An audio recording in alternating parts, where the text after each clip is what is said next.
Hey everyone, and welcome to another episode of Rise of Nyarlathotep. We are here to bring you the weird city of Transmutia. Am I saying it right now? Jason's throwing me off hard. Okay, so we are hopping on in here to this tale, but before I hop into everything and fix my captions, I'm just gonna go around the circle and we're gonna introduce ourselves. My name is Lucas. My pronouns are he, him. I will be the DM this evening. Hop on over to Ian. Hey everyone, my name is Ian. I'm playing Weary, whose pronouns are they, them, and my pronouns are he, they. Just very excited for, I think, the fighting pit is how I have to legally say it, or Fighting. like somebody comes in the room and like hits me with a steel chair. It's just facts, I'm sorry. And Meg.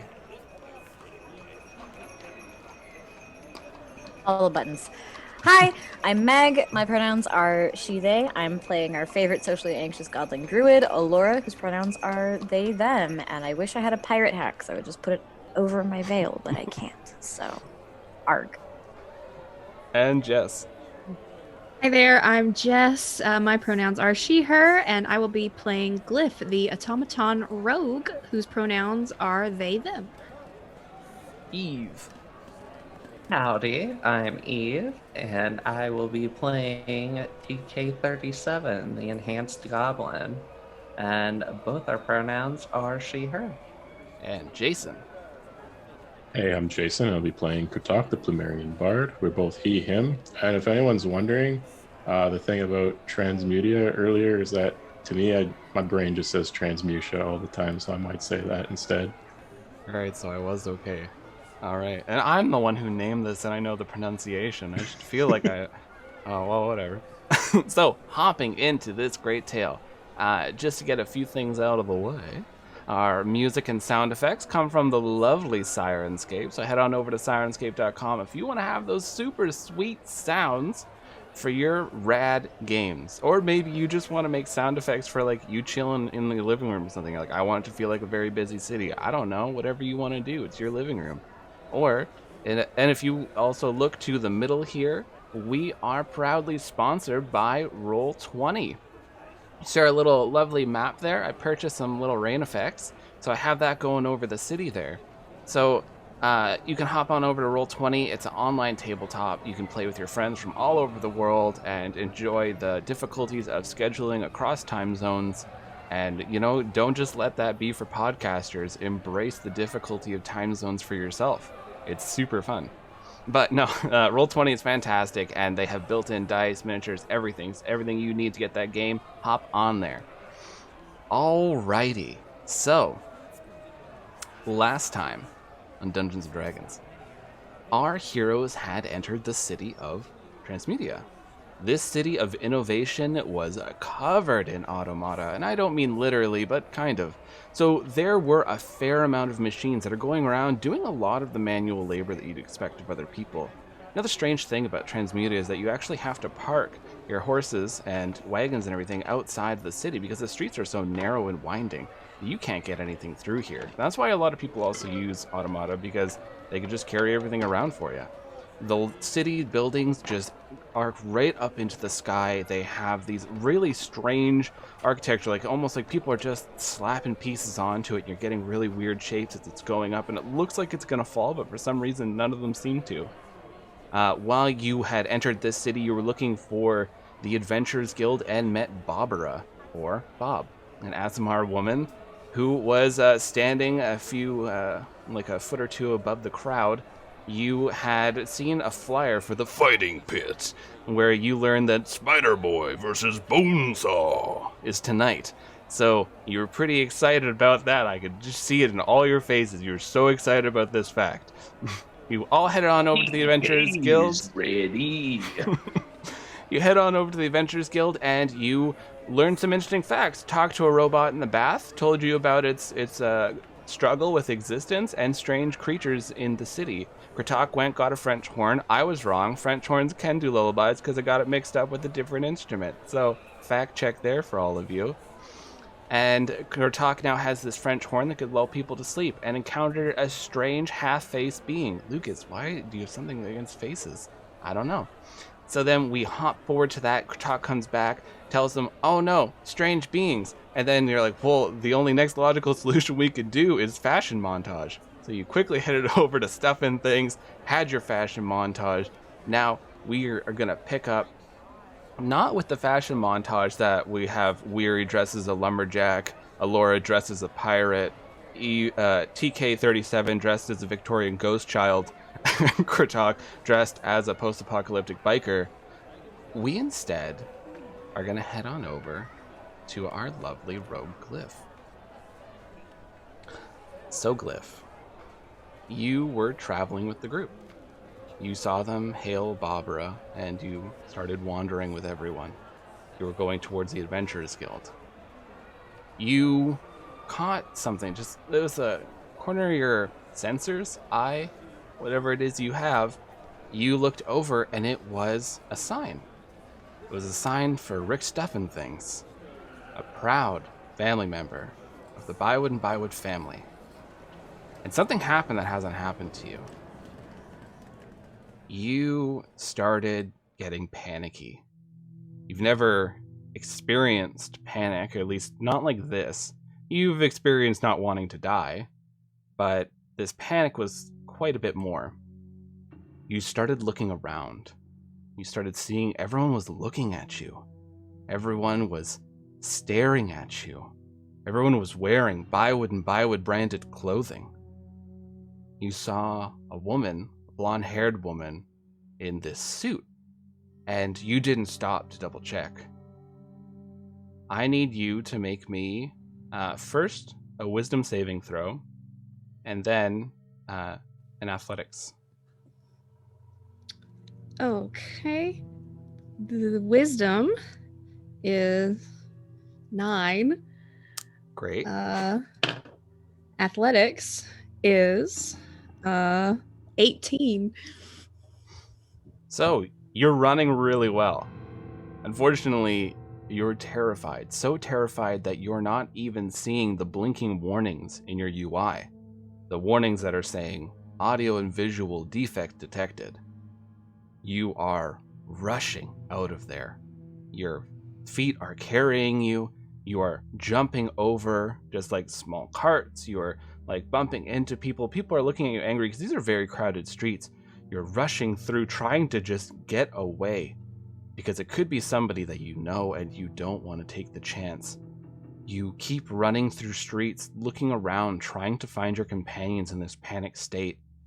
And finally, you don't have to catch your breath, but you just take a moment to refocus yourself, and you see the blinking lights in your UI, and you just take a moment to kind of reset your vision and hearing. And now you're standing in front of a number of stores here, but this one, it says Django's Masks.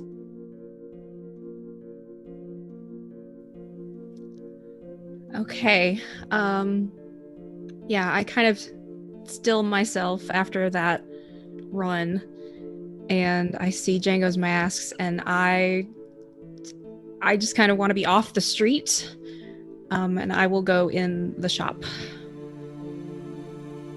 So you enter this shop, and you hear the little jingle go as you're looking around here, and there are masks covering the walls. There's a bit of smoke in the air. Somebody's burning too much incense, smoking a pipe, you're not too sure. You're looking around though, and you see one of the walls is completely covered in cleric masks. So it's common for clerics in this world to wear a mask that their demigod wears. So you see one side of the wall is completely covered in these. You see a Morghast one, you see there's a board on one. A number of these are all just decorating the wall. Your eyes wander to the other side, and you see there's more masks for theater, just decoration, all sorts of things that you see around there.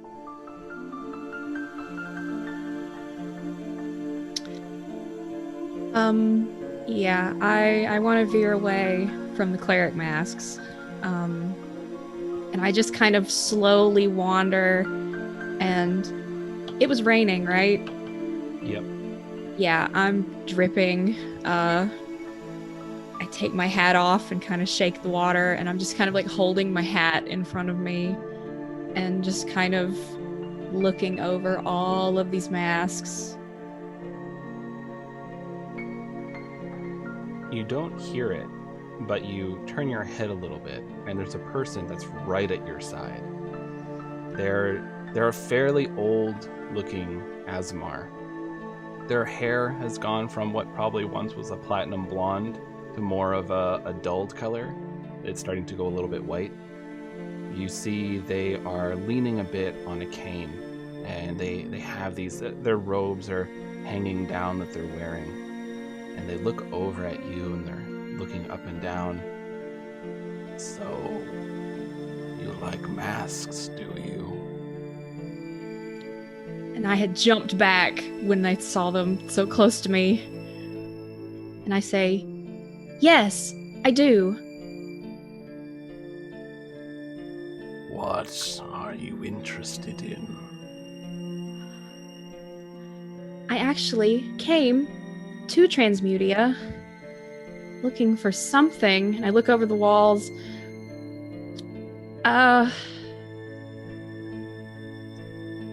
And they're just all types, just like humanoid, animal, abstract. Yeah, you see there's animal, there's a lot of more machine-looking masks. You see some people, it looks like they use masks to kind of design an automata that they're working on. Just all sorts of different ones that they have here.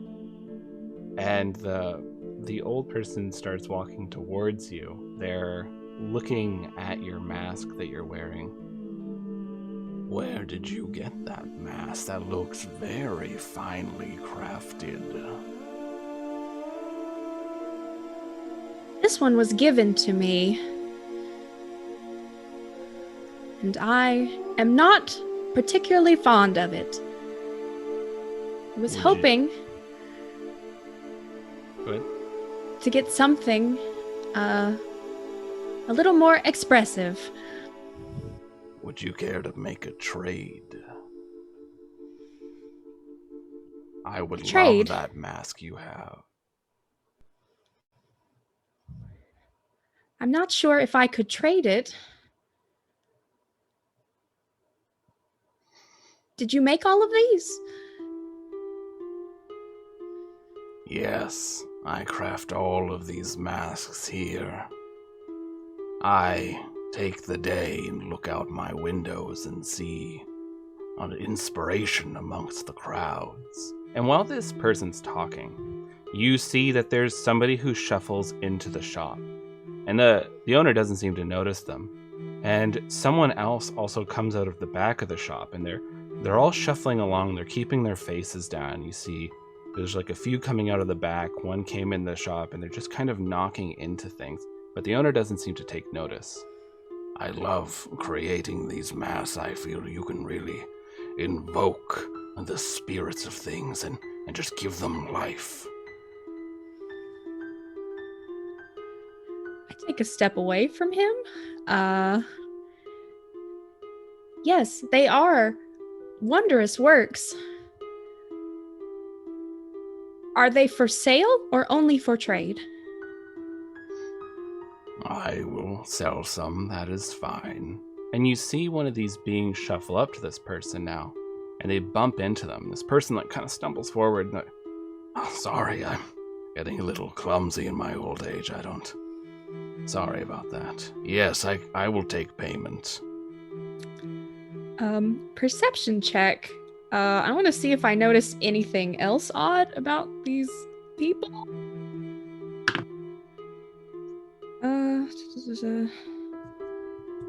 14. They're really just seem to be like ambling. They don't have a purpose of being in here, it seems like, but they're like grabbing things and just dropping them on the floor. They're like dragging their hand along the counter. Some of them are like touching the masks, and it looks like their shoulders are heaving, like they're crying. I take another step back. Is everything the matter? Is everything okay? Are your assistants well? I'm afraid it's just me in the shop. What are you speaking of? And I can't make expressions, but I just kind of gesture to the one that's closest to him.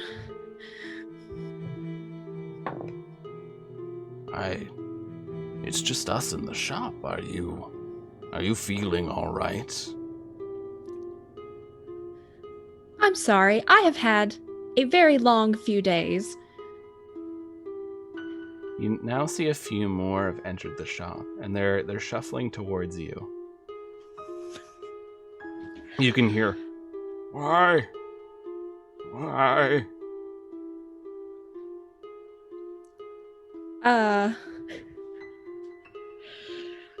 I if at all possible, I want to step between them and him, as kind of casually as possible.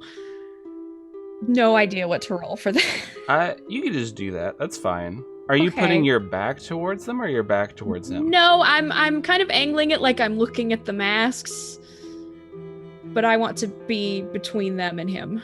So you can hear this one shuffling up behind you. Why? Why? And they come right up. You can feel them. They're behind you. You can feel this breath. Your sensors are picking up numerous rotting foods. You can hear, "They make you forget. They make me forget. I don't know. Who am I? Where did I go?"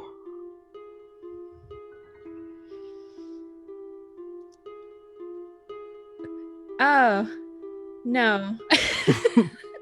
Yeah, Glyph just says no, and you're not interested in any of the masks?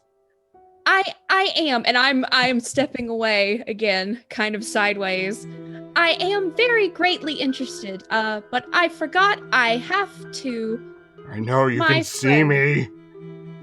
I know you're avoiding me. Tell me who I am. Well, if you want to come back later, that's fine. Yes. Because you see, I don't know much about that or this, and I'm pointing to random masks. But but I'm looking at the man who was the shrouded man who was talking to me. Oh, well, they're just masks. I mean, you can pay 10 gold and select a mask. It's fine. But if you need more time, that's more than okay. Am I supposed to wear a mask? Did I wear a mask? I don't remember anything. Where do I live?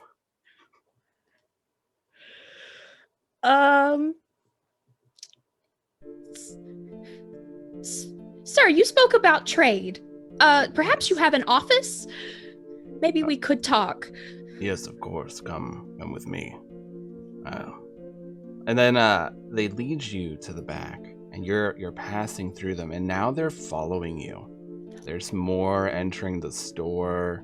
There's more that are coming in from other parts of the back. You enter the back, you see his workshop here. You see like some of them knock down a few tools, and he looks a little like, that's weird, but he has a customer right now. Take care of that later. And is leading you to this small little back room. You enter into this back room. It has a little desk, like a filing cabinet, some papers and stuff. And they just sit down in that chair, relaxing. I feel so tired these days. And the door closes behind you, and you can hear them outside. Why aren't you answering me? Why don't you care? I close the door and I stand with my back to it. 1 second. I think we might have. Oh, okay, now we're good. I close the door and I stand with my back to it. Is there any way out of this room? No.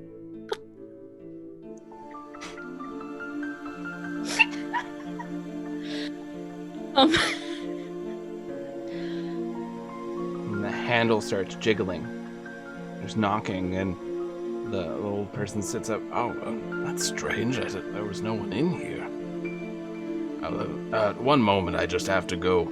I just have to Sir. go check that. You may want to stay where you are and stay in here for just a little while. I do wish to speak to you about masks, but not at this moment. And I Strange. don't know if I can do this. I want to open the door very quickly and get out of it. And whatever's on the other side, I want to shove away. And as quickly as possible, I want to try to lock this door from the other side with my my lock. Okay, so thing. you got That's several things. Yeah. You got an assortment. All right. First off, make me a strength check. Then Check. I want you to make me a sleight of hand check. Yeah. No, that's a 4 on the strength check. So this So you open the door. none of this might happen. And there are so many.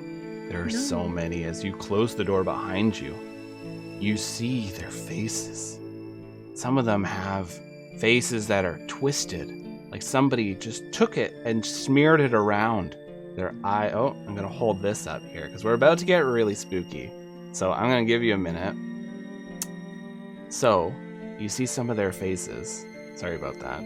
It's like somebody messed all around. You see an eye is like dragged along, like as if someone smeared a paintbrush. You see some of them have like numerous eyes, numerous mouths. The person that you were hearing, the one that you recognized was behind you, their whole face is a mouth.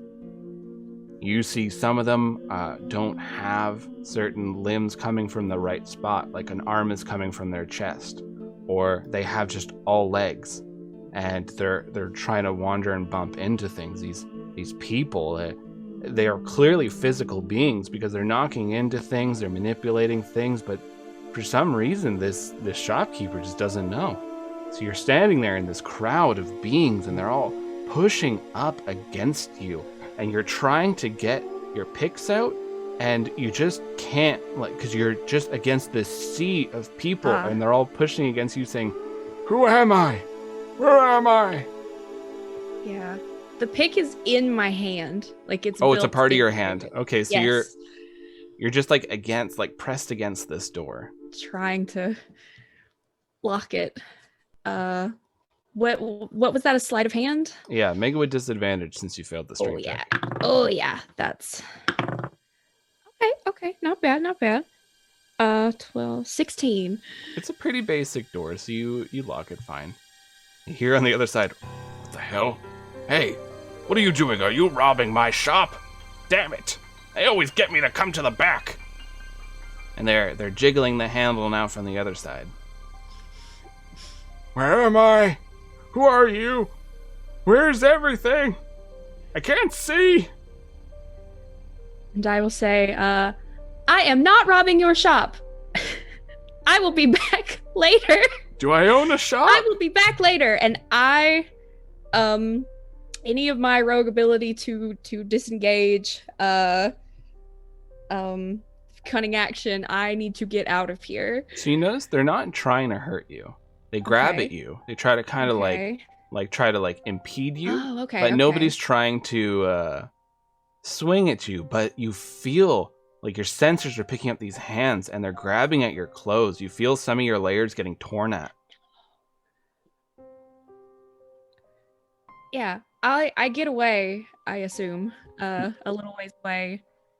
So it looks kind of like as you burst out of there, back out into the city, you see like just behind you, there's all these people that are kind of just like falling and meandering out of this building, but they're kind of dispersing everywhere now. And you look like you just got mugged because a lot of your clothes are disheveled and torn and stuff. And the rain's picking up now as the evening is starting to really kick in, and you can hear in the distance, "BONESAW, BONESAW, BONESAW." And we'll hop on over to our other crew. So you are inside this shop. BONESAW, BONESAW. And this chant is shaking this place.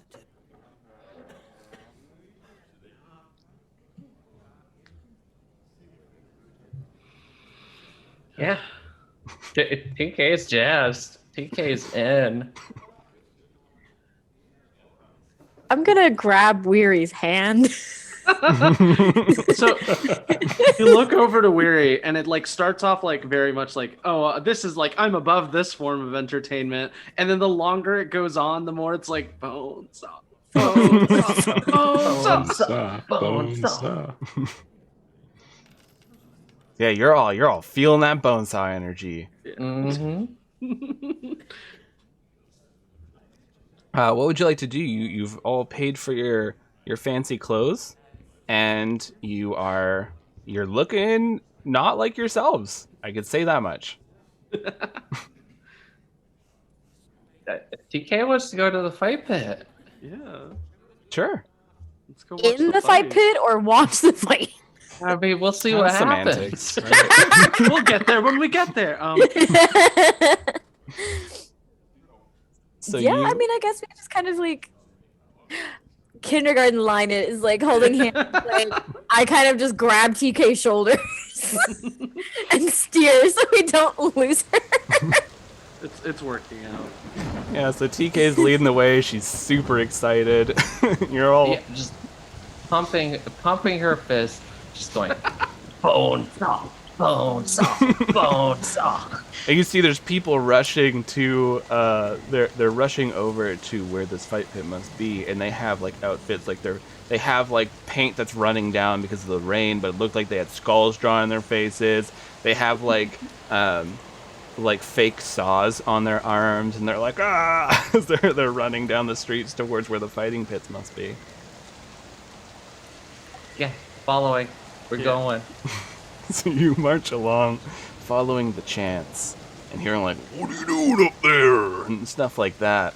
And We're missing it.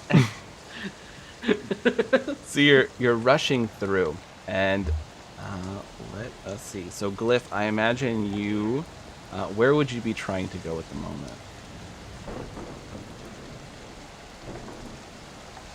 I am very lost. I ran very far, very quickly. I don't know where the Adventurers Guild is because we were following Barbara. But maybe someone at whatever this event is will know where the Adventurers Guild is, so I will I'm go sure to- BONESAW will be happy to help. You can ask BONESAW for directions. People seem very excited about whoever BONESAW is, so You must be a nice person. BONESAW just flexes and says, that way. Yeah. Oh, Right over there. so I will go with my bedraggled self towards the cheering. So the four of you fancy folk with your fancy outfits, you're all wandering towards the BONESAW. You're chanting BONESAW, BONESAW, and you see as Glyph is like stumbling, kind of like panicked and disoriented, out of this one street towards the BONESAW. You can always tell it's Glyph because many articles of clothing, nobody wears this much clothing unless they're in a very northern climate, and the large hat. And so We're going to go see BONESAW. Cliff, are you okay? Your clothes are all... I mean, we got a chance to stop at the Adventurers Guild. Did you get attacked? And I turn around and I'm like, oh, there you are. And I stop and I stare at you all.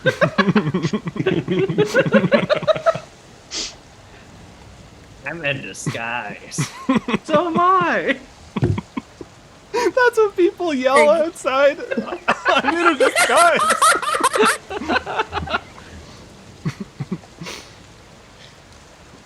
And I don't really laugh. But I kind of turn away, kind of like pull my scarf up over my face.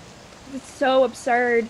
I've never seen anything so funny in my life. And I'm This kind is of- just who we are now. I'm kind of shaking and I kind of turn. TK, are you wearing a rough collar with a sailor's jacket?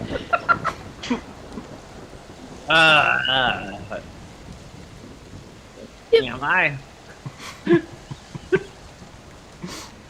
Weary, that shade of plaid is too warm for your skin tone. I've chopped many trees. I don't know what you're talking about. And Weary can't keep a straight face at the idea of chopping trees. You have this like fake axe. Yeah, it's like very much a fake act. Like it's like a bit. So Weir's just using it as like a walking stick. I'm just looking back and forth at all of you, and I can't understand what I'm seeing. Why would you do this? Well, we may need to explain that when we get back to the guild and get you taken care of as well. But for now, let's watch the fight. Oh, yeah, I look down at myself as well, like, oh. Yes. PK just like leans towards Cliff and just starts going, BONESAW, BONESAW, BONESAW, BONESAW. And I'm looking at TK. Yes, people seem very excited to see BONESAW, but while I'm saying this, I'm adjusting Alora's collar on her floof on her on their pirate shirt. Yar. Arrgh.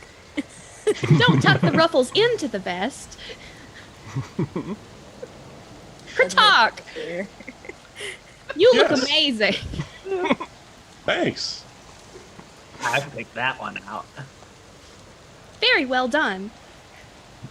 The hair on top of the feathers is a nice detail. It could just be different feathers. It could just be different hair. I'm sorry, give me one moment.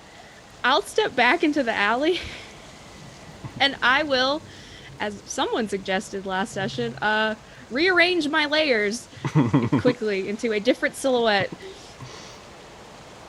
And you would never know. Glyphs are like onions. Yes, we are. Oh, that transcendal. Colt will never see a group of 5 different weirdos coming. 5 different randos. Yeah. Yeah, the term is randos. We're not weirdos. Yeah, sorry, prefer. So you're, Now I have like a beige like bell cape on top of everything. Oh. I pull the sides of my hat down and tie them so it's a totally different person. so you are all like heading toward this fighting pit, and people are cheering. There are crowds, and you're kind of like elbowing your way through a little bit because you're excited. You want to see this, and TK is slowing down for no one. And so you're making your way through this crowd, and as you're getting near the front, you see that there's this Plumerian, and they have like this very colorful plumage. They have a large peacock tail behind them, and a lot of like blues and greens. They look over at all of you and go, "Where have you been? You're late. Get over here." PK goes over. Yeah. it's- What do you think you're doing? You're so late. They already took out Spider Boy. Get in there. Does this mean what I think it The means? door on the left. TK's already through that door on the left. I'm reaching for you and it's too late. Too late. She's gone. You could hear the Plumerian say over this little stone, Yeah, so the weird 5 people all show up. Just like you said, they're going to be dressed all different weird garb. Yeah, they all arrived. How'd you know? Oh, they think we're like the fantasy village people. Yeah, they might sing, I don't know.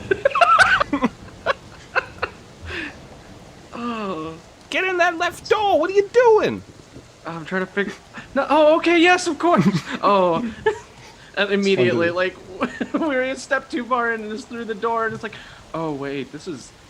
Oh no, the nerves are back. I was riding high on chanting BONESAW. TK, what are we doing? TK's still chanting BONESAW. Well, I suppose that works. BONESAW, I turn BONESAW. to Alora. Did TK and Weary sign us up for something else?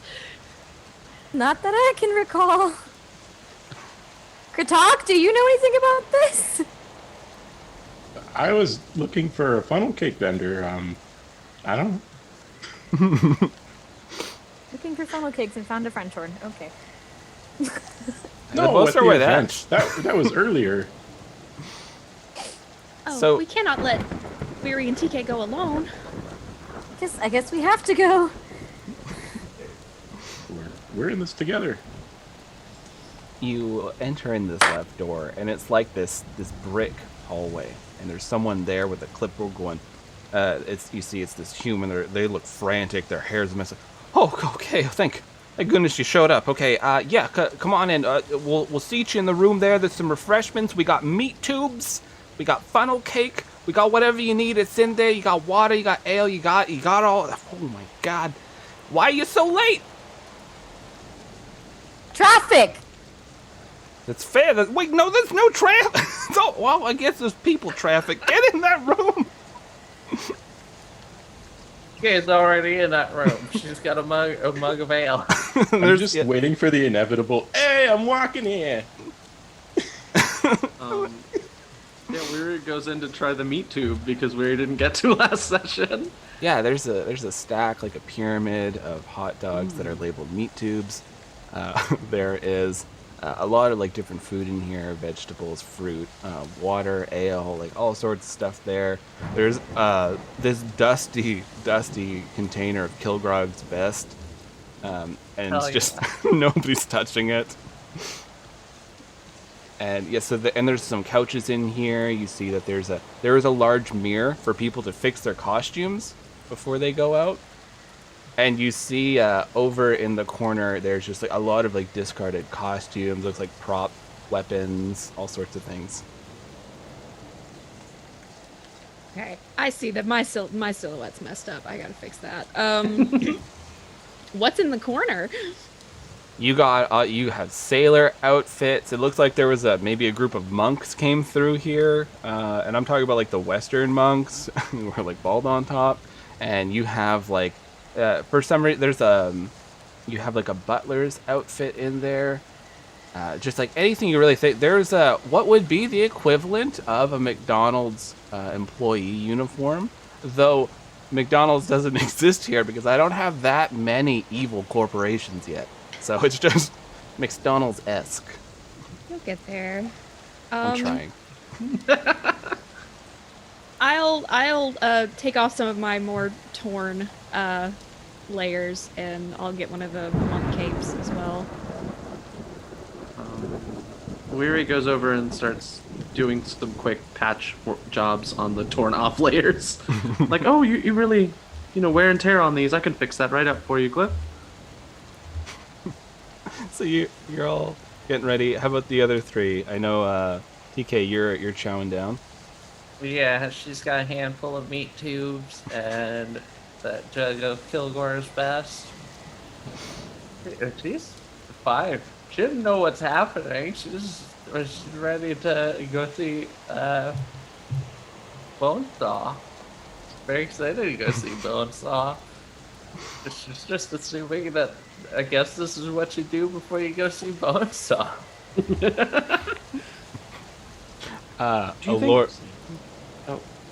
Alora and Kratok, what are you two doing to prepare? Biting my nails. Your nails are being bit. I'm very hardly just off into the void, freaked out. I'm gone. There's no way. Like I keep staring at TK and I'm like, What? like there's no answer. Like I I'm got spider on me. I'm out. Like she's gone. How about you, Kratok? Kratok goes over to those prop weapons and is trying to find like the most gaudy, ridiculous thing possible. There is a massive inflatable hammer. Kratok takes it and like, is it like already inflated or is it need to be inflated? Yeah, it's inflated. Kratok just takes it over and walks over to the party and is like, "Hey, what do you guys think of this?" Oh, that gives me an idea. Looks soft. Yeah, but I like it for a joke. It'd be a funny joke. Maybe they mistook us for clowns, and we're supposed to entertain the crowd while BONESAW does things. Do I look like a clown to you? You don't want me to answer that honestly. Sorry. Ouch. That's all you're gonna get out of me. Sorry. And Weary goes and finds a fisherman's outfit so that Weary can wear that with the floating mechanical fish. So you get all dressed up, and it's like the large rain jacket, the yellow hat, and stuff. And there's also a toque that you can switch out interchangeably depending if you're in winter or summer. You just look in the mirror and concentrate on this beard forms. No, they do have fake beards though if you want one. Weary's not the beard type, so it's definitely just going to be like little like the boots that go up, the little hat, and then like the pesca is just floating around me in like a weird orbit. So you've gone from lumberjack to deadliest catch. Oh well, it occurs to me that if everyone in the city sees us in our new costumes, we'll probably need different costumes. We need so many costumes now. I kind of love that though. That's great. You got something to change through. The door crashes open. You go, what's going on in here? Oh, I told you to come in here. Never mind. I'm sorry, but they're ready for you. Who is they? What? The crowd. Bonesaw. Bonesaw's ready for you. Okay, it's going out. You know, Bonesaw. Bonesaw. You can matches that. I hate the descriptor. So, And we needed different regalia to be introduced to Bonesaw? what? You stealing outfits? That doesn't matter. Come on. All right, so this human starts leading you down the hallway, and just so stressed. It must be either their first week or they're on the ropes of being fired. They're like, okay, so you're gonna rush on out there. Look cool when you do it. You know, you're gonna enter out there. It's gonna be cool, right? Look cool, but just like, you know, you're going out there. Don't be scared of Bonesaw when you see Bonesaw, because you're gonna be scared. But you know, just go out there and just like, you know, roll it or something. I don't know. Bonesaw don't care. Okay. Wait, I'm roaring at Bonesaw. I thought I was cheering for Bonesaw. I mean, you could cheer. That'd be a weird stick, but yeah, if you want. Just cheering while you get thrown. Yeah! You're the best. So before he walks out, Kurtok like puffs up all his plumage and like carries the hammer like over his shoulder. Oh, nice. Oh, that's good. That's good. Weary hangs back a little bit to stand next to Allura, noting the like petrified tension that is something Weary is very familiar with, and just going, "Hey, Allura, what's how you feeling? What's up? I have no clue what's happening." Wait, hey, guys, What? are we fighting Bonesaw? Yes! Where have you been? Oh, I thought we think were we just should- going to the show. I Well, thought we were were. clowns. No. All right, let's fight Bonesaw. Why does Bonesaw want to fight us? Well, we ran out of there is- automata. Oh, I turn and look at it. I just look at Glyph. So Kurtok looks at the other Plumerian and he asks, this is just performing arts at the end of the day, right? Yeah, well, yeah, it depends on what you think the performance is, but yeah. I just look at the rest of the party. We've got this. I'm sorry. Is this some kind of automaton combat league? Well, it was, but then all the automatons just stopped wanting to do it, so we gotta find people who want to fight Bonesaw. That's why we're paying you each 200 gold, go in that ring, and fight Bonesaw. I definitely want to go fight Bonesaw now. Okay. Well, Okay. let's go then. Okay. Out of character, what is it like a standard like wrestling mat kind of thing? Is it like the Spider-Man cage? Like, Well, you know it's going to be the Spider-Man cage. Oh, You, man. Meg, know it's going to be, but Allura, you're unaware. yeah, I'm working logistics in my head, so that's why I was like, wait. Okay. So you're getting led through this brick hallway, and I'm gonna bring in some music to really man. amp this up. Tell me if it's a little too loud. I can turn it down, of course. because this one's a pretty loud one. How is that for volume? Cool. Bring it down a bit. How about Bring there? it down a little bit, yeah. Is that decent? Yeah. Okay. If it's too loud at all at any points, because Sirenscape works. loves to amp it up sometimes, just let me know and I can turn it down ASAP. And especially you in the chat, if you're like, I can't hear you, then by all means, please tell us. So, you're all about to walk out super cool. This music starts. People are cheering. Tell me, what does it look like as each of you are marching out into this caged ring, where the cage goes super high and it has a ceiling on it?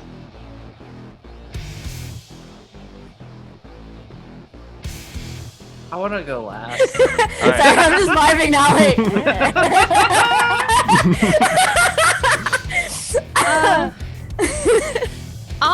I am horrendously offended by this entire affair. I will go first. Maybe this, I'll say this. Maybe this is a misunderstanding, and I'll go first. I'm wearing layers, cloak. And I left my hat in the green room because it was wet. So I have the hood of the monk's cloak. And since I'm offended, I kind of swirl in.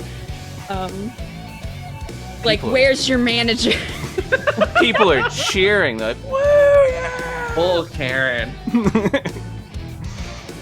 All right, let's hop on over to Kratok. Kratok, you're coming in there. You know how to perform. Yeah, Kurtok's just kind of striding forward. He's got like a little bit of a swagger in his step. He's approaching this confidently. He's ready for the show. So you're coming out, you're poofed up, your feathers are going. You got this massive inflatable hammer. Going on over to Weary.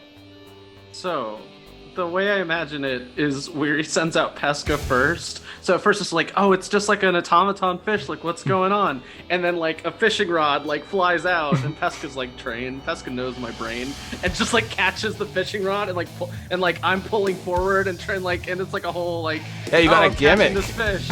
And yeah, and then like once I catch Pesca, I like hold it up to the crowd and it just starts floating around me. Everyone's screaming. They love gimmicks. Like, this group is so different. And Weary turns to Kratok and goes, if I stop doing this gimmick, I will have a panic attack and pass out. Please help me. Just pretend like you know what you're doing. Alora. I still have my staff with me, so what's gonna end up happening is I'm gonna take my little plant out of my hair and kind of do the same thing, like a little baby gimmick, but I just kind of like baseball bat swing it almost. So I toss it, hit it with my staff off into like towards BONESAW, and then as I snap my fingers, it'll come back and get into my hair, and by the time it comes back, I'm already on the mat. And people are It's like screaming. real anime, like Mortal Kombat kind of, just like swing staff and plant it, and I'm just like, was that good? Like I could talk. Fight. And TK, you're bringing up the rear. TK, she like back in the back hallway. She gets herself way back in the back and then just takes off sprinting directly for the curtain. The second she hits that curtain, she uses her telekinesis to just launch herself through the air to land in a 3-point stance. You know, we're all amped up from watching Mortal Kombat and stuff, so you fly through this air. This little goblin woman just sailing, and you come and do the superhero landing. And the like dust kicks up, and you all look up. The crowd's cheering, they're screaming, and coming in from the other side, the curtain, as the gate is closing behind you, you see this massive bone golem. So it's about 9 feet tall. It's this massive creature. It looks like it's almost made out of like a combination of like a minotaur skeleton and maybe a troll. As it's marching out, it has these 2 massive blades that are on the ends of its arms. Doesn't have hands. We're going full Evil Dead times 2. And you hear the as like these blades start like spinning on its its hands. And people are screaming. You look out to the crowd. There's so many people there in a lot of like messed up makeup because of the rain. And they have like these fake saws and they're like, BONESAW, BONESAW. And like they're screaming and jumping up and down. It is deafening in here. And as BONESAW gets closer, you see all these tubes and like wiring and everything going in between all the bones leading up. And you see right in the center of BONESAW is this pulsating mass. It just looks like a lump of like purplish flesh that is just like beating, like some sort of General Grievous heart situation. And you're all looking at this, just you're pumped. There's a bunch of bards on the side that are just jamming out hard. Because, you know, they got to keep that music going. And we're going to hop right into initiative because you're fighting BONESAW. Oh, yeah. Now, the rule of cool is going to fly real good here. Because, you know, we're in the fighting pit. Oh, no. At least it's for initiative. Okay. Bring myself over. All right, Kratok, what'd you get? I got an 8. TK. Did you get 1? TK. Oh, sorry. TK. Oh, that would be a 4 total. Because I rolled a 1. Weary. 6 total. Oh my god. Alora? 21. Oh no. Glyph?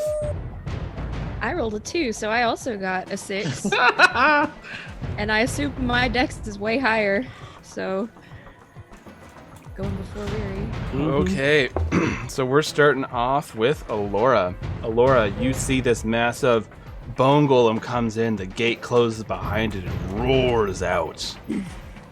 BONESAW is ready! Good to know! And I'm gonna just go ahead and essentially try and not quite sweep the leg, but I'm gonna run up, and as I go to slide towards his leg, I'm gonna whack him with my staff and cast thunderclap. Okay. So is that a Constitution saving throw? Yeah, it needs to be a con saving throw.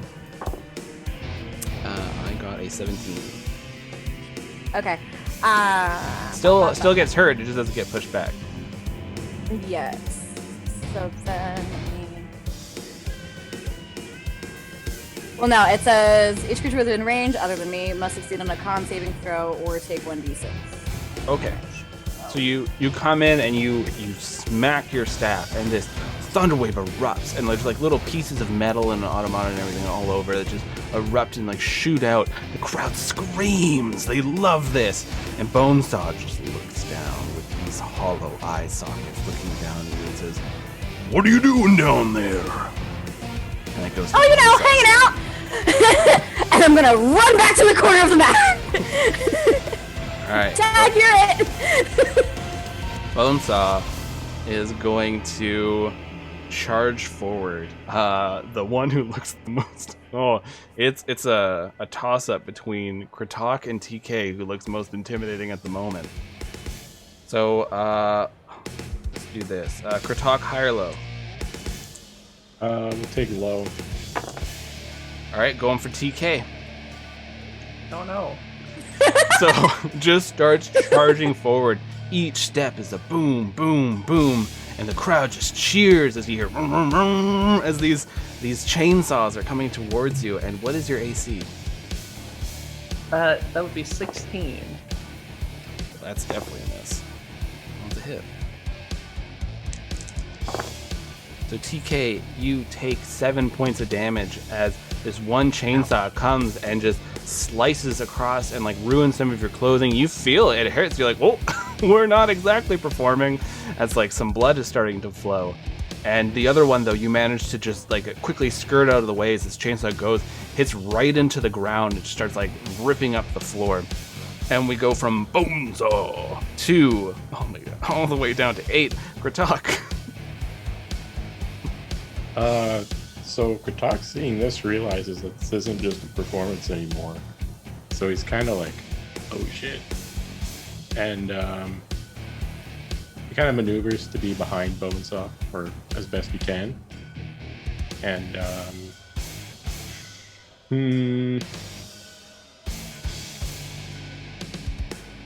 he's just gonna take his rapier out of his sash and try to stab BONESAW in the back. Okay.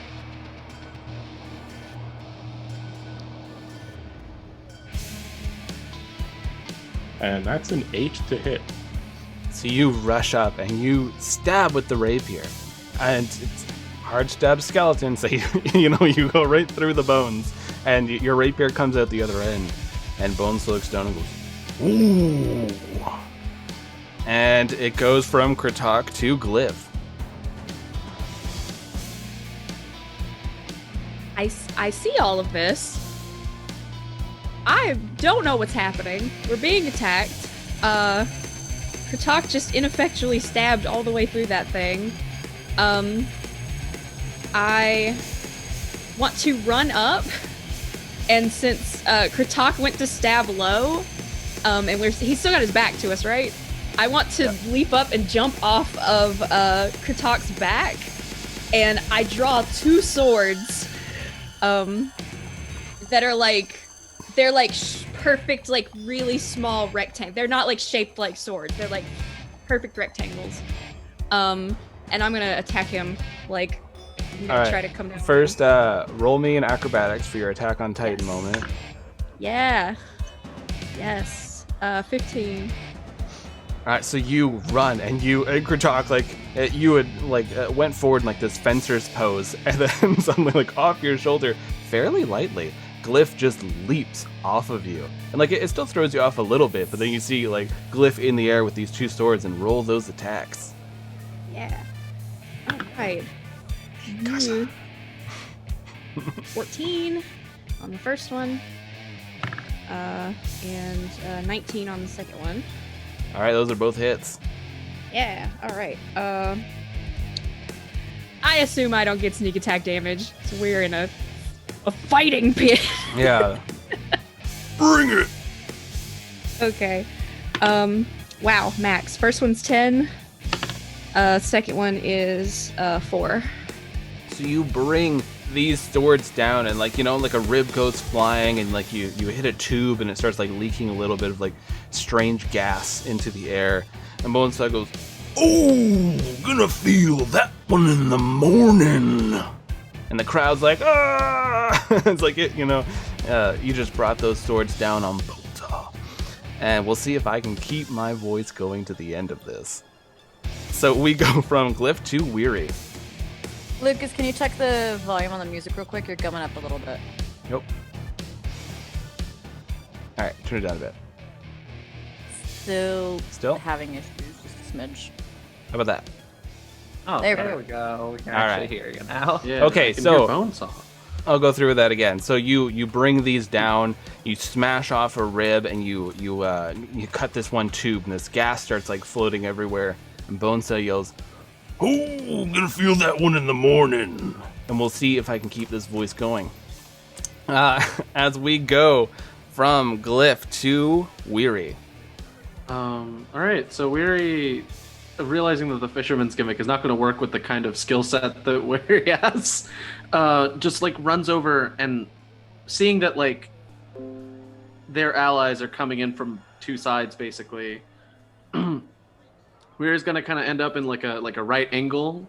So it's like allies to the left, allies to the right, and then in the middle, in the cross section, is where BONESAW is. Weary's going to use a new spell that I got from my last level up. And Weary takes out a jar that like labeled like volatile contents from like underneath the fisherman's thing, and like throws like a single tablet of some sort of metal inside of it and shakes it, and it just like erupts this stream of acid out as I cast Tasha's Caustic Brew. And that's a deck save from BONESAW. BONESAW's not good at deck saves. Oh, good. Okay, so BONESAW fails the hell out of that save. Sick. So first, BONESAW takes some acid damage, 5 points of acid damage, and the acid is going to stay on BONESAW So unless Bonesaw takes a turn to like wipe off the acid, it takes an extra 2d4 at the beginning of each of its turns. So just let me know when Bonesaw's going, and I'll roll for the acid on Bonesaw. Okay, so you shoot out this acid, like it just sprays all over Bonesaw. Or it's gonna mess it. And then you see as it's like it's starting to melt a little bit into these bones, and a little bit like on the thing, and you see like a drip just falls onto the fleshy mass, and just Bonesaw starts reacting really just erratically. Okay, and then to wrap up my turn, I'm gonna look over to Pesca and have it use its ability, because I'm gonna give it a bonus action so it can attack with its little force spit. That's not the actual name of the thing, but who cares? It does like a little like Pokemon style water gun of like magically charged water, dealing force damage. So I'm gonna roll the attack. Like it. Yeah. So let's see. Okay. So roll that. 18 plus 4, 22. All right. So Magikarp uses water gun. Roll me that Yes. damage. Yeah, it's not much damage, just a little bit at a time. So it's going to be 1d4 plus 2 force damage. So that's just 3 force damage. All right. So this water just shoots right out of Pesca, and it hits right into Bonesaw.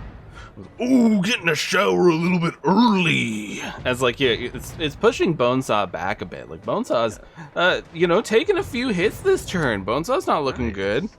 And we go to TK. So TK pulls this little I guess it would be a kind of like a Undertaker move. Where since she got hit, she's laying on her back, and she just like arms flat to her side, uses her telekinesis to raise herself to standing. I just watched The Undertaker eat a bunch of hot wings, so I'm digging this.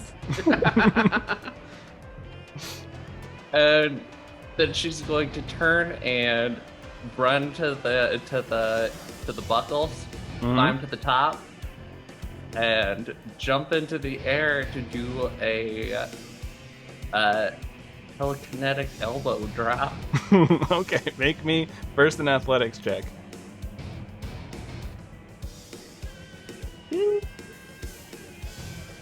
Oh, hey, I'm actually really good at athletics. Never mind.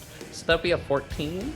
So you just start scrambling up the cage quickly after you do your sweet Undertaker move. Bonesaw looks at you up there now.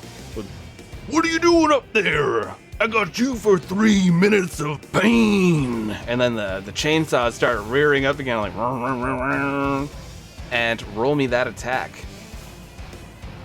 Yeah, so pretty much how this looks is that she goes for the elbow drop, but then just shoots a telekinetic blast out of her elbow. I like it. If I don't drop my dice on the floor.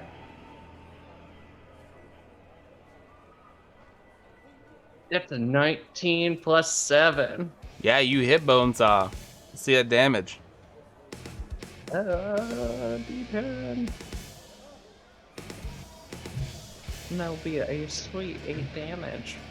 So you bring your elbow down, and it's like this little TK's falling from the top, and you're like, TK, you're a goblin, even with like the gravity and everything. And all of a sudden you just see this blast emanate from TK, and just like Bonesaw goes, and let's see if Bonesaw's still standing. Yep. So it like buckles Bonesaw's knees. It's this like blast comes. You could hear the creaking of metal and the bones as they're like getting compressed down. And TK, you bring your elbow down onto Bonesaw's head and bounce back. Well, looks like you got a little more kick than you look like you have. This voice is gonna mess me up more than Billy. Yeah, no, tell me about it. So you bring your elbow down, and we go back to Alora. So now that he's on his knees, we're gonna do entangle. And the way that this is gonna happen is I'm gonna take my clip off and then basically just like frisbee toss it if it'll cooperate. So frisbee toss it down like right in front of him, and then kind of do the same thing with my staff a lot, where this one just kind of is like quick like finger flip over the staff and then just smack it down like a pen, like this basically at it. All right, I think that is that a dexterity? It is a strength saving throw. Oh, strength. There you go. BONESAW's good at those. It doesn't matter though. So you bring this spell down, and like you watch as your little plant's going frisbee, and it reaches and wraps around BONESAW. We're getting really Pokemon-esque in this weird fighting pit Mortal Kombat style thing. As you the vines start entangling around BONESAW, and BONESAW goes, "Oh no!" As you hear like the chainsaws going, and I believe so BONESAW can't move, right? That's what's going on. Correct. All right, so You are stuck there until the spell ends, which is a full minute. So it's just Glyph and Kratok. So Glyph had attack on Titaned BONESAW. And so BONESAW, you hear that as BONESAW is looking like it. He can't move. He's really frustrated, and you see the spine starts gyrating. You see like the center part. It starts spinning and spinning and spinning faster and faster. And BONESAW starts like his upper half starts spinning, and then you see the chainsaws start going out further and further. And I need Kratok and Glyph to make me a dexterity saving throw DC 14. This is BattleBots. It's a robot skeleton. What do you want? Got a dirty 20. Nice. Was that Dex? Yeah. Yeah, that's a 14. I'm not a lot of 14s. All right. So both you are taking half damage. Oh So boy. you're taking 7 points of damage as these blades are spinning around. Ooh. And you manage to get out of the way, but it still catches you. And you a little bit of blood splatters. You see BONESAW's not looking good. BONESAW's looking rough. Going, oh no. And I bet that. Oh, I was gonna say the saw hitting me probably made a very interesting noise. Oh, that's a good point. It sounded very interesting because when you hit a chainsaw to metal, a lot of the people here are familiar with this sound. So they're all like, oh yeah, woo, as they hear the familiar sound of chainsaw on metal. But the rest of you are like, what the hell kind of armor does Glyph have under there as this chainsaw goes and hits bunch it? of sparks flying out. Mm-hmm. And it goes from BONESAW to Kratok. Yeah, so Kratok feels a little bit outclassed here physically, but I don't know what kind of advantage this will give us, but he wants to appeal to the crowd, so he's going to talk some trash to BONESAW. Oh, yeah, go for it. BONESAW, let me tell you something, brother. What are you saying? Well, I'm saying, before this fight even started, we won the costume battle, and that's like at least half the battle. So that's 50% chance for us to win right there. Are you saying your costume is better than the BONESAW? I'm saying we're not even in the same league here. And let me tell you something else, brother. Oh. There's a 30% chance of rain right now, and rain gives us the advantage. So that's another 30% chance to win. Well, and on top of that, we had the breakfast of champions this morning. We ate bones and we ate some saws. So that'll give us at least another 50% chance of winning. So I'll tell you what, right now, we got at least 130% chance of winning this match. All right, I want you to roll a d20, add your charisma to it. I'm going to roll a d20 and add nothing to it. I got a 17. I got a 15. So BONESAW goes, Yeah, but what you don't know is the rain is gonna... It's gonna be your blood and it's... Whatever! and the crowd is like, woo! They're screaming for Kratok. They're going, you're hearing, Birdman, Birdman, Birdman, as you got this inflatable mallet that you're hefting. And they're all just screaming as you're just doing the classic wrestler trash. And you know what? Yeah, I will. The next person that's attacking, I'll give you advantage. Because you have gained the crowd's favor. So we go from, Kratok, are you moving anywhere? Are you trying to get out of the vicinity of the BONESAW? Kratok is just keeping his ground. He is on top of the That's battle fair, right now. because that was a trick. If you would have moved away, crowd would not have liked that. Go to Glyph. Yeah, Kratok's distracting him. The crowd is screaming. I feel, okay, I've got this, and I want to, when he goes to swipe with the BONESAWs again, I want to go, like, limbo-style matrix under them, and I want to attack twice again, and I do get sneak attack because I have advantage. So, so let's see what happens. Advantage. Oh, that is a 21 on the first one. That's it. And only a 12 on the second one. The 12 is a miss. Okay, the first one. All right. Okay, that is 9 plus sneak attack, which is 3, so 12 damage. So you come in with this blade, and you know the BONESAW chainsaws are spinning around, and it almost hits you. You just bend back at this moment, and everything goes slow-mo for everyone because that's just how the world works. And you all watch as this chainsaw passes overhead, and then you come back up with these blades and just slice low. And your first one hits, the second one misses, but you see like you really mess up BONESAW's leg as you just slice through. And Weary, I think we missed your acid when it was BONESAW's turn. No worries. I rolled it for you. It's 4 points of acid damage. So you're watching BONESAW. It's like really the vines are pulling BONESAW down more. The bones are disintegrating. The acid is getting messed up. And we go to Weary's turn. All right. Weary, seeing that like things are going really well, like I was worried about nothing, takes out one of the tinier earthenware jars and gives it a shake, and you hear the familiar like sizzle, and just like it's gonna acid splash BONESAW. So throw more acid onto the acid. So that's a dex save from BONESAW. BONESAW will fail because BONESAW's entangled. It is 1 point of acid damage, so not too great. But then Weary's also gonna command Pesca to fire off another water gun. Another water gun. Yeah, you'll never see this one coming because I did the same thing last time. My gimmick is unclear. So that's another 18 plus 4, so that's 22. That's it. And then that's a clean 4 points of force damage as a Pesca shoots out a little like bolt of like energy out, and I'm like directing the bolt with like my fishing rod, so I'm at least trying to stay on gimmick, but it's like not working because I'm like, what fisherman throws bottles of acid? Like that doesn't make any sense. So you cast the line out. Pesca shoots this blast. You, oh no! As BONESAW is looking rough. TK, BONESAW looks like BONESAW's about to become a boneyard. So, what do you want to do? TK like rubs the blood from her chest and looks at it and looks up at BONESAW.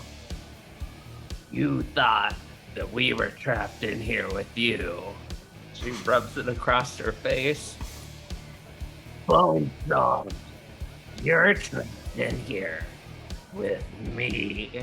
Is this a real Willy's Wonderland situation? And she launches herself straight at that meaty mass to do a telekinetic punch and hopefully launch herself right through it. All right. We'll see how this goes. That will be a 20 total.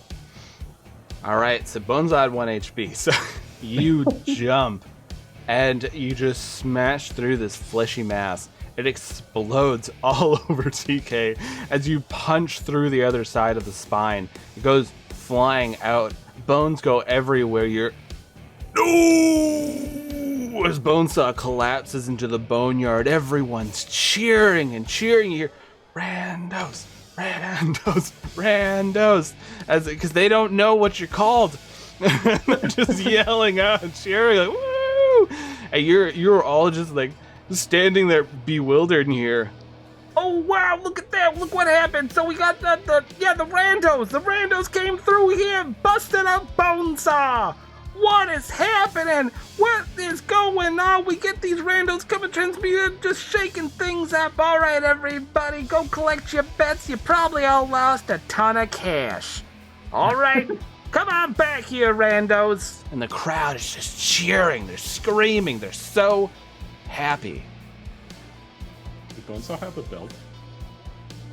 I will say yes. Kutak picks up the belt and like holds it over his head. They scream. They're so stoked. It's fucking sweet. Yeah, TK's just standing like on the other side. She burst out, like slid across all this slime and goo and whatever viscera. She's just standing there holding a chunk like a still beating heart. So you're ushered into the back room, and you hear just like, whoa! What a match! What a match, randos! Here's your 200 apiece. That was something. Holy moly! All right, and like every other wrestler gets to have happen, because you know we're only fair. You get to pick your hand into the box of mystery, and you get a fun thing. It's an item. It's special. We dug it out of the earth. We don't know if it'll end the world. Check it out. Oh And- no. And so all of you get to pick an item from my box of oddities. Yay! All right. So I need you to roll, each of you to roll me percentile.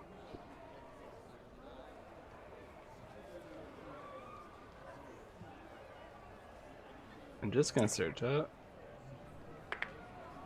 Got a 77. Perfect. All right, we'll start off with Kratok, and I'll go around. So Kratok, you got a 77.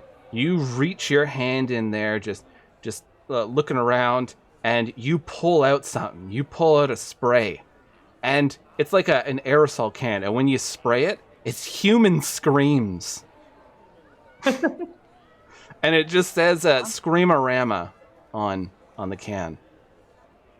Well, that's a bit terrifying. And they're legit screams. Those are real pain screams. All right, let's go with Weary. I got a 48. 48. You take this rock out of there, and it looks like it has a little smiley face on it.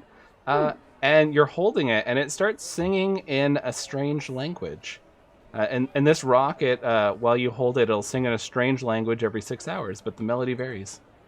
Oh, that's nice. That's nice. That's Sounds like my brain. I'm going to attach that to like Pesca. It's like a hit clips. Like I'm going to attach my Walkman, my new magic Walkman to Pesca.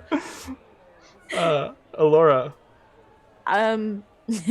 69. Ah, yeah. Nice. nice. Nice. I was kidding. I was like, Is that the name of the episode? Nice. Just nice. Did you get a 69? yeah. Okay, sweet. So you got a necklace. It's a beautiful green bluish gem. And looking closely at the gem, you can actually see the patterns of the galaxies around you. Oh. You have the space necklace. All right. And we go to Glyph. First of all, this box that we're looking at, does it look like Magitech or anything I've seen before? It has it's a cardboard box with a hole in it. Oh. You gotta put your hand in there. It's a box of oddities, and oddities is written wrong. Oh no. Yeah, I got a 56. 56. You pull out this book, and it's a comic book, and the panels move and talk when you're reading it. And the people look very tired inside of it. Okay. TK. I got a 63. 63. You oh, this is great. You pull out a small little lizard bird-like creature made out of bones. and Sweet. it just like sits in your shoulder, and it'll crawl from shoulder to shoulder. Great, we gave the I've goblin a got 2 pet. pets. And you have a Bonesaw. cube floating around you that I need to do more with, and this little lizard bone creature. I go, I all love right. it. Wow, it looks like you got some pretty good ones. The last one, it was a really weird shirt that when they put it on, they couldn't take it off. You could see all the organs. Yeah, it was bad. That sounds horrible. Yeah, they still can't take the shirt off. I saw him the other day. Oh. Made it Okay. a part of the gimmick, though. Calls himself the Extractor. Oh. Yes. Oh, okay. Well, thank you. Yeah, thanks Guys, for let's filling in go. so last minute. I know we called you manager. We tried to get all this set up, and like, you know how it is. Like, people are just not showing up to these matches anymore. People are just, I don't know if they're leaving town or what's going on. And Glyph, make me a perception check. Honestly, I'm down for this. Like, Uh, I don't know about the rest of you. I had a blast. She says she's bleeding still. I got a 22 on perception. Oh, you get to hear it great. And just like just like in those Lovecraftian tales, you don't want to. You can hear in that hallway. Where am I? What's going on? Who am I? And Oh, the rest of you cannot hear this. It's coming from the hallway. Yes. I position myself between the door and everyone else. I guess everyone's just looking at their neat little objects and feeling really hype. And I will say, I do not mean to alarm everyone, but I believe there are quite possibly monsters in the hallway. Oh. What are you talking about, There's monsters? a monster right here. Okay, Flex. She's still very hyped right now. Seeing all the injuries, where he just has Pasca just sit on TK's head and channel a cure wounds. So it's kind of like cracking an egg on your head, and it just like runs over you, and your wound starts to start to stitch themselves up. Nice. It's a good egg. Kratok Yeah. motions to the belt that he's now wearing and says, "What are you talking about? We're champions. We have nothing to be worried about here." Yeah, don't worry about it. Just like, I'm not going to open the door, though, so like, could you open the door? TK opens the door. You And open you do that heal door. 8 before you open that door. So that the little egg cracks over your head as like your Yeah. wounds are stitching up, and like, you know, it's how it is. And you open up this door, and Glyph, you see so many of them. No. You see so many of them. I'm assuming TK doesn't see anything. TK, make me a perception check. Oh. What is my perception? Not awful. Oh, but I rolled good. That's a 22. All right. So TK, you are looking around. You don't see anything in this hall, but then you can start hearing. Where am I? Who am I? Where's my face? And it's right in front of you. There's something there. TK jumps back and just does a telekinetic burst. Not for like damage, but Just like push it's her back. thrust. Yeah, so she's pushing them away. So Weary, you see when the door opens, there's so many. The hall is full. And you see the one gets thrust back into a bunch of them, and it's like dominoes. You're just watching like a bunch of them fall over. And like more of them are trying to climb over. You see more of these ones. I'm gonna lift up while Mind Flare is about to get spooky. So you see more of them.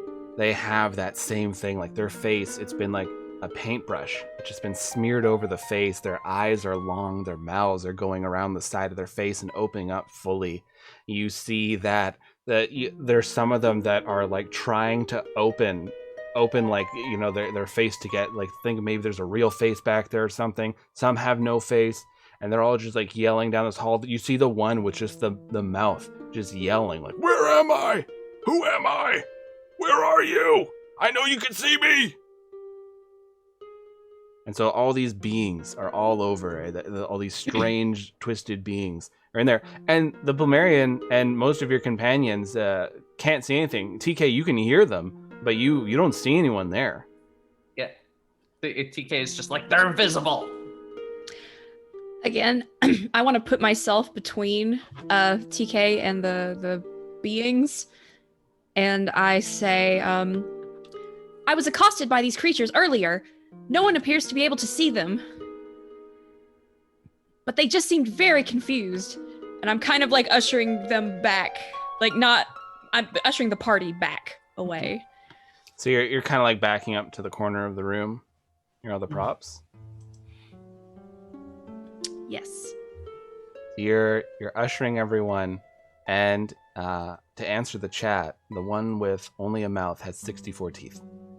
As you are coming in, you're coming into this, like you're backing up into the corner. You see more and more of them are starting to meander into the room, and they're pawing towards all of you. Some of them are picking up the food. You see the one with just the mouth is like picking up meat tubes and putting them in there and chomping down and swallowing, and like they're like feeling against the mirror, and all of you can see the items moving. You can see like meat tubes disappearing and stuff like that, and you can see like handprints appearing on the mirror around you. That like they have the big wall mirror for people to get their costumes set up. And you can see, like, sometimes breath will appear on there, and you'll just see, like, this awkward writing of, like, where am I? As, like, you just hear more, like, TK, you hear more and more. There's a crowd in here, but you can't see them. And Glyph, you can see everyone. Take me home! Take me home now! Where's home? Do I have a home? Outside. I have an idea. But it's bad. It's the best kind of ideas.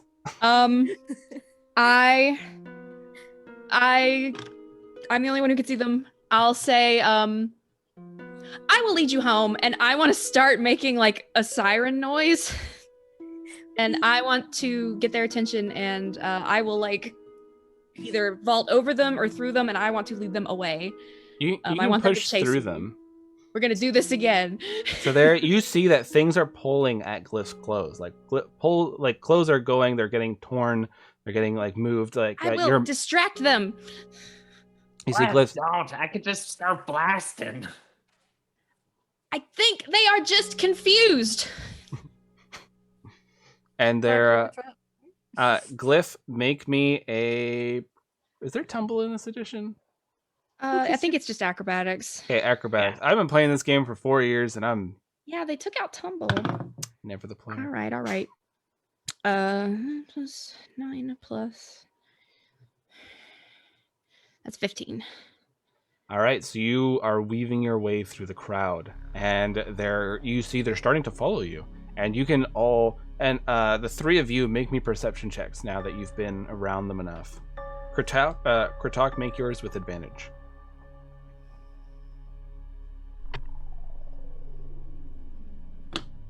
Could I use my Arcana boost?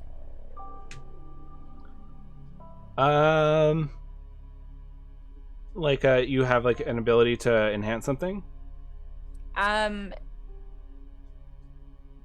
of just to like see if it's like legitimately magic, I guess. Oh, you can use Arcana to see if it's magic for sure. Okay. I got a 14. 14? Got a 21. All right. I got a 17 on the Arcana check. And what did you get for a perception? Perception, I got a 18. All right. So all of you Thank can you, hear tabletop loot. Yeah. all of you can hear them now. You can only hear them, and it sounds like they're leaving. And Alora, you're looking, you're like, this is definitely some kind of weird, twisted magic. I don't know what. It's not natural, but whatever it is, it seems to be obviously centered on these beings. There's something going on with them that's not right. And so Glyph, you are. It's kind of like that Game of Thrones scene, Daenerys with all the people. Well, actually, let's go more towards Jon Snow, getting pushed in. So thankfully, you don't need to breathe.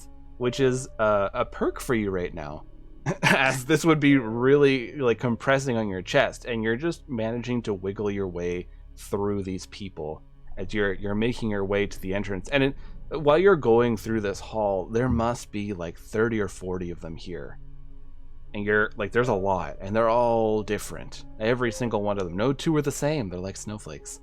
As you make your way through the people sea, and you get to the door, and you see, like, you know, opening it up, it's raining outside, and it's clearly like the dead of night. There's a lot of people that are like leaving now. You see some of them look pretty upset, and like, you know, most of them don't see you at the moment. I want to the best of my abilities, Pied Piper, lead them away. And it's like that, this way. This way to the exit. This way. All right, so what about the four of you? Your friend has just walked through an invisible crowd. What would you like to do? I think Weary is like frantically looking through all of their bags to see if they have the ingredients for it, but they'll probably need a long rest before they can cast something to make the invisible visible, which is unfortunate. I should have thought about that. Oh well.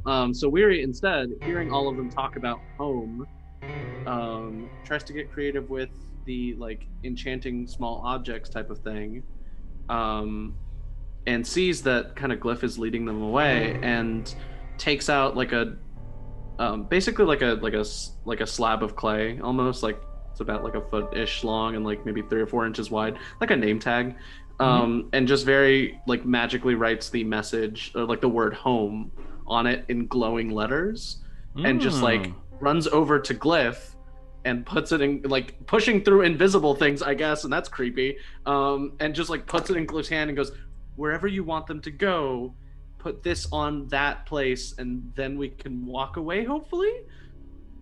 Brilliant.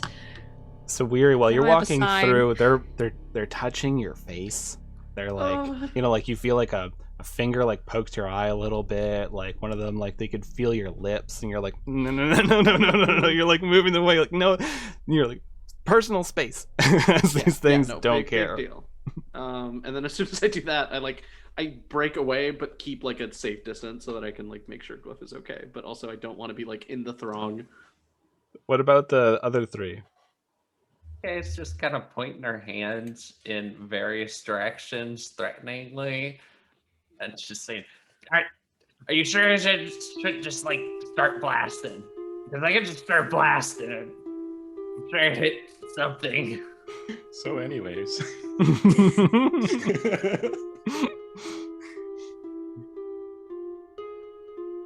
I'm gonna take out one of my jars of dirt and Hold it above your head.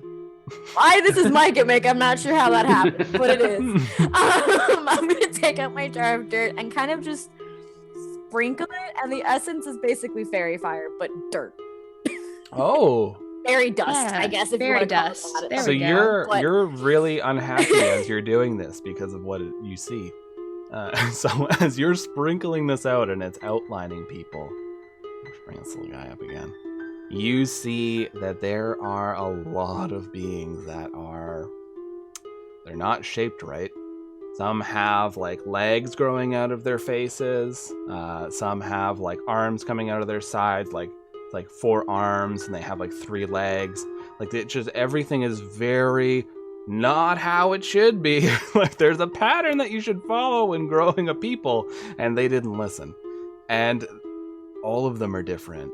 They're all these beings. You're throwing out your jar of dirt, this magical dirt that's sort of outlining them and sticking to them, and it's just you're seeing some real weird shapes in this hallway. And TK, like you're holding your hands and looking, pointing them around, and like you see all these beings. And Kritok, what are you doing? Just kind of soaking in what's going on. Kritok has no idea what to do right now. Just looking at That's these fair. weird beings, and yeah. So, Glyph, you are leading them outside, and there is a herd that's following you, is the best way to describe it. You're holding on to this glowing sign. Take me home! I want to go home. I need home. Okay. I don't know where anything is. Okay. Are there any, and I know we have like demigods, are there any big churches?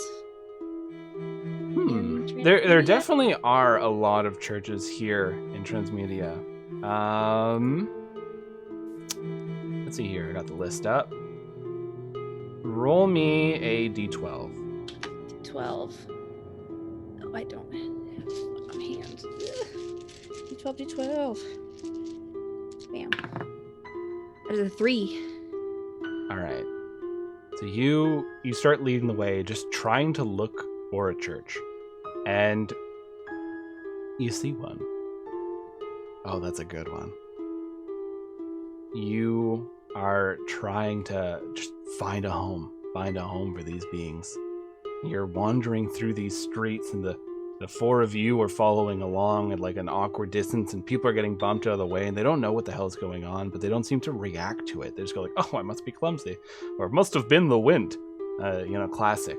And you are traveling through these rain-covered streets. This rain is pelting down on you, and you're making your way, and you see there is this large church that is looming over. It looks like a cathedral. And I need everyone to make me a perception. 15. Could I also make a religion check as well? Yes. Okay. That is another 22 for my perception. Another Nice. 14. Alrighty. And I got a 9. You are a little I got distracted. I got an 18 on perception and a 12 on religion. So, Alora, you look up at this cathedral, and you're like, this is a church of Xerxes, the demigod of the dead. You know they arrive and collect the dead and bring them on to the afterlife. They always collect the body, and if you don't want the dead to leave, you could try to make a deal with Xerxes. As you're coming closer to this temple, this large cathedral, you see it's been very, very vandalized. Windows are broken. The holy symbol, which is a skeletal face, looks like it's been marred and a little damaged. You see the doors, the front doors of this massive cathedral are broken inward. And that throws you off. But what really throws you off is when you look over to your side, your left-hand side, the street that leads down further past this cathedral and cemetery. You see there is this neighborhood that's set up. And at first you're like, okay, maybe that's their home or something like that. You're taking a look. But then as you take a closer look, you see this bird flies by you. And this bird, it looked like a normal bird coming up to you, but as it came closer, you notice like, I'll bring this little guy up because it's about to get weird. All the feathers are made out of flesh as it flaps by you, and then it explodes into 7 little birds that are the same. Oh, and they'll okay. flap wetly by you. Oh.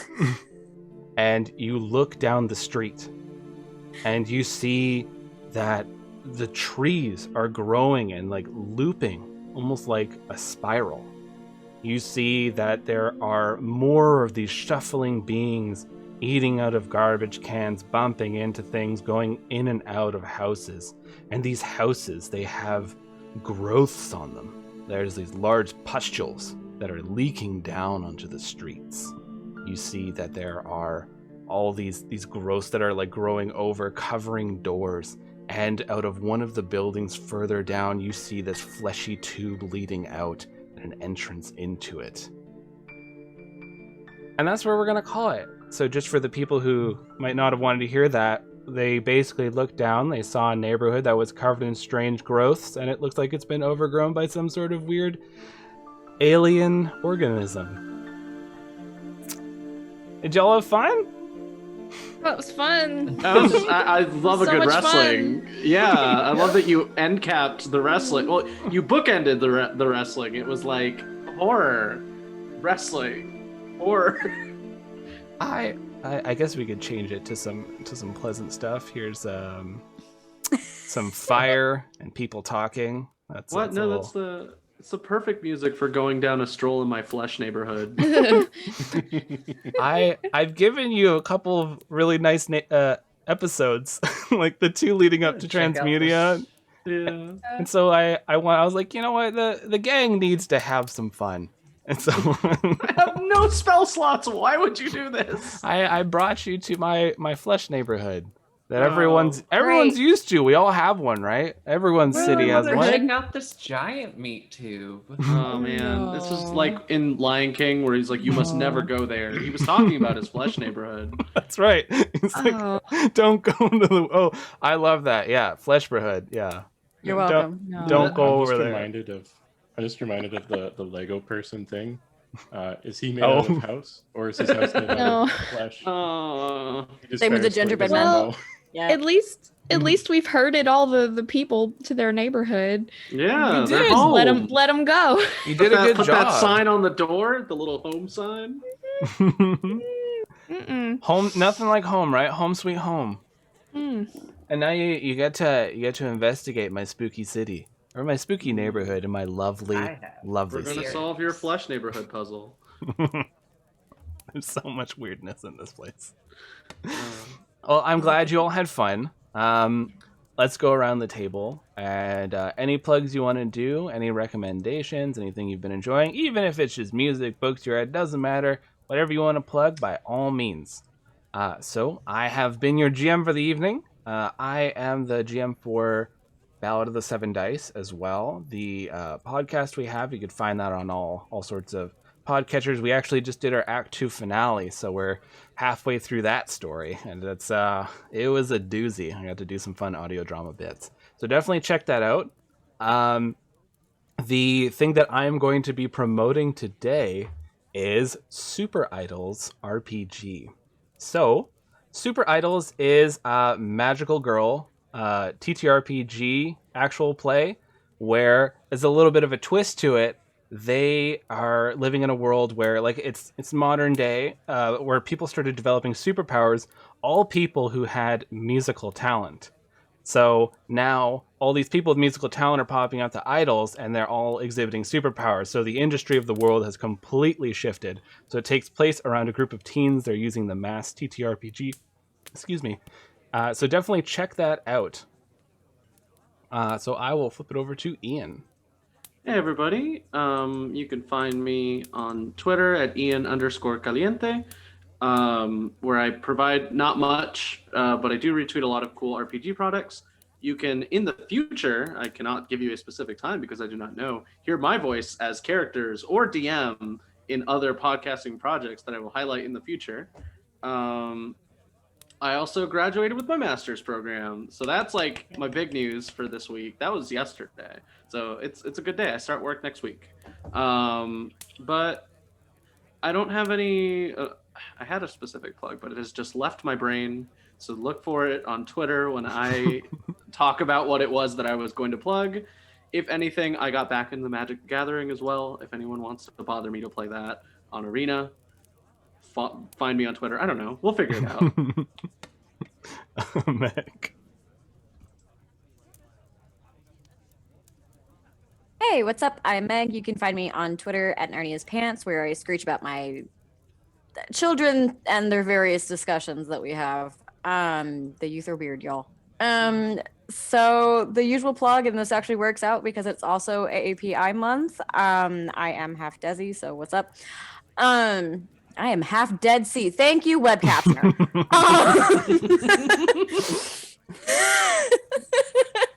Anyway, it is also Teacher Appreciation Week, so go appreciate me, boost my links, buy me things from my classroom. I'm being greedy about this. Again, we've gone from 0 books to having 15 in my classroom. I've got some extra instruments for my kids. You know, we're doing everything. If you are on my Twitter, you just saw that I got done putting up about 120 bees. So yeah, follow me if you like that, and I'm also just screeching about anything and everything as well as my mental health because hi, I am off my rocker half the time. So that's that. Awesome. Jess. Hi, I'm Jess, and I just moved. I'm tired. I don't have a Twitter. I have an art Instagram, art_fantastical. All I draw are D&D doodles and memes. So if you're into that, come drop by, leave a like. I just want to plug. I don't even know if you can tell. I'm gonna plug my friend's band. It's my friend Celeste. It's her musical project called Argaflex. She's a one-woman musical machine out of Mississippi, and it's like noise alt house club stuff. It's very interesting experimental stuff. I like to write to it. I've heard a lot of people like to code to it. But she's great. Give her a listen. I recommend her album called Throatless. How do you But yeah, spell that's Celeste. Argaflex? Argiflex. Argaflex.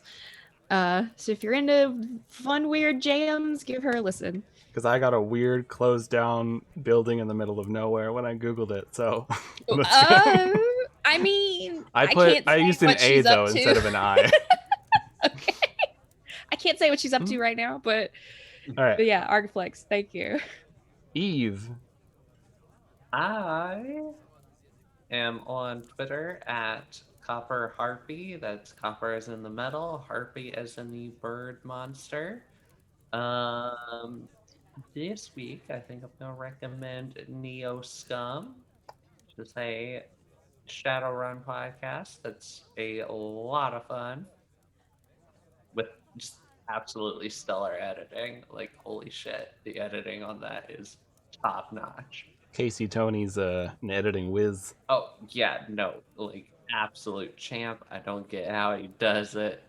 I start to cry every time I edit. I think he doesn't sleep. I think that's the Probably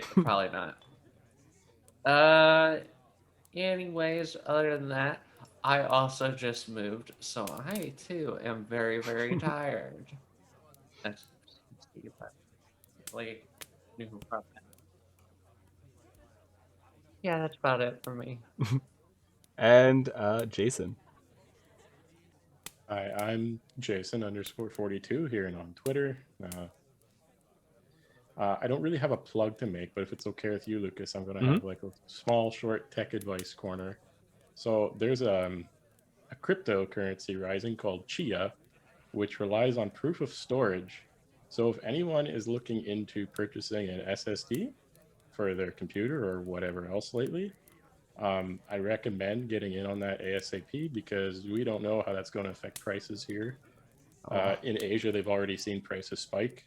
So just a little recommendation, whoever this reaches, get in on those solid state drive purchases. Soon you will not great. be able to build a computer. Yeah, Yeah. it's brutal. But anyways,